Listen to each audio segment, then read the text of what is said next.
Bien, Marlène Schiappa, parlons d'une autre loi, un projet de loi. Cette fois, c'est pas une proposition de loi, ce qui est bien différent. Un projet de loi renforçant la République et contre le séparatisme. En fait, le séparatisme, on a oublié ce mot.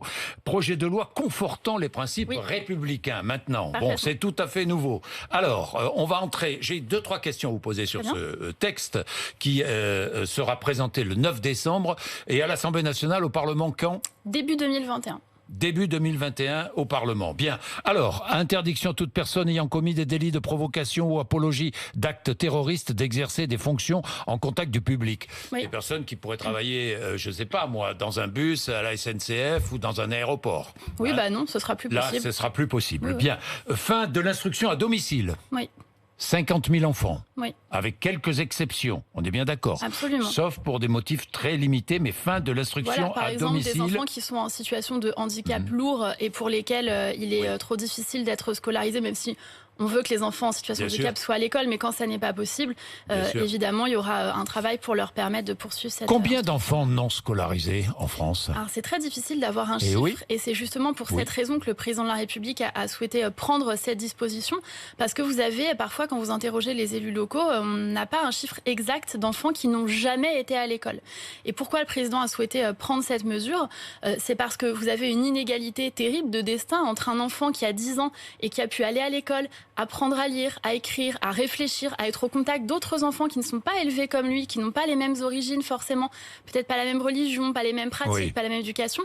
Et de l'autre côté, vous avez des enfants de 10 ans qui n'ont jamais mis les pieds dans une école et qui sont, ce qu'on veut attraper, c'est non pas les parents qui font des écoles alternatives...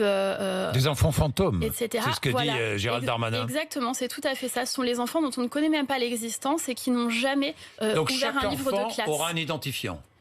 Alors, l'identifiant, c'est en train d'être discuté, mais l'idée, c'est en tout cas qu'il puisse aller à l'école. C'est en train d'être discuté. Il y a Donc, c'est pas décidé encore. Non, il y a une discussion autour de ça. Et surtout, ce que je voudrais dire, parce que ça a été dit dans la presse anglo-saxonne, il a été dit la France va donner des numéros aux petits-enfants musulmans. C'est pas vrai du tout. C'est une mesure qui est en discussion, qui concernerait l'ensemble des enfants. Vous savez que tous les élèves ont déjà un numéro d'identifiant qui est leur numéro d'élève. Donc, il ne s'agit pas ni de fichier, ni quoi que ce soit. Et certainement pas, en aucun cas, sur la base de la religion ou de l'origine. Est-ce qu'il sera interdit de voiler les fillettes ? Alors, il est déjà interdit de voiler les fillettes à l'école.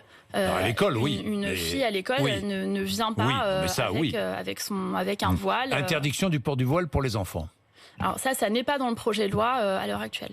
Mais vous y êtes favorable ?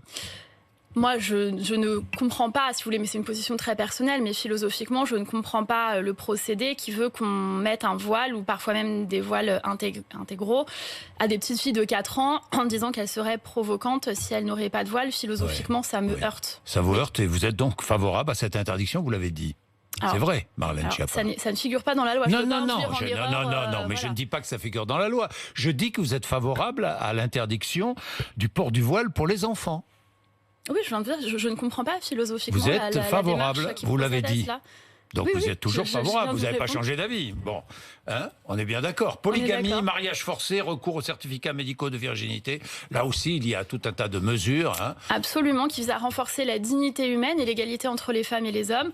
On interdira les certificats de virginité. Si vous me donnez 1 minute pour en parler, parce que je regarde votre émission le matin. Et j'ai vu que vendredi matin, vous aviez absolument abordé... La défenseur des droits. Tout à fait. Qui ne comprend pas. Je ne suis pas d'accord avec elle. Et je vais vous expliquer pourquoi. Mais elle a tout à fait le droit d'exprimer sa position. Mais moi, en tant que personne qui défend les droits des femmes depuis très longtemps, je considère que ce n'est pas un droit que de délivrer un certificat de virginité. Je crois qu'aucune femme et aucune fille n'a justifié de sa virginité en 2020. Et j'entends qu'elle nous dit, des gynécologues disent qu'eux, ils délivrent des certificats de complaisance et comme ça, la jeune fille rentre dans sa famille avec son certificat et elle n'est pas ennuyée. Moi, je pose la question, qu'est-ce qui se passe pour cette jeune fille ou cette jeune femme qui rentre dans sa famille avec un certificat de virginité comme acte fondateur de son mariage ?